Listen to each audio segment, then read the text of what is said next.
तर मित्रा, घमंड कशाचं नसावं, कारण वेळेनुसार सगळं बदलत असतं.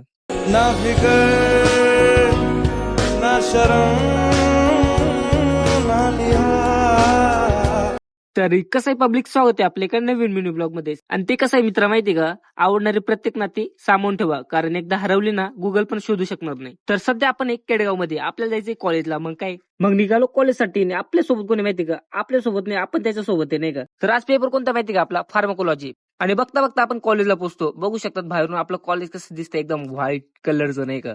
आणि आपले 4 पेपर झाले, एका पेपरला पण स्क्वॉड नाही आला भाऊ. पण असं कधी होत नाही बरं का, स्क्वॉड येणार नाही का, पण तो येणार कधीतरी, येणार नाही का, शेवटच्या पेपरला 100% येणार असं वाटतंय मला. आणि तो पेपर संपल्यानंतर मैफिल जमली कशासाठी, चहा पिण्यासाठी भाऊ. आणि तुम्हाला चहा किती आवडतो कमेंट करून सांगा. तेवढाच मित्र बोलतो, अरे बॅट बॉल खेळायला यायचंय तुला. मी बोललो, अरे विषय का, यावं लागतं नाही का, मला तर लय बॅट बॉल आवडतो नाही का, लय दिवस झाले होते आपण बॅट बॉल खेळायलाच नव्हतो नाही का, आज खेळू नाही का 100%. तेवढ्यात आपण वानखेडे स्टेडियम मध्ये पोहोचतो. बघू शकतात नाही का पब्लिक किती आहे नाही का. आणि तुम्हाला आजचा ब्लॉग आवडला असेल तर लाईक शेअर कमेंट नक्की करा.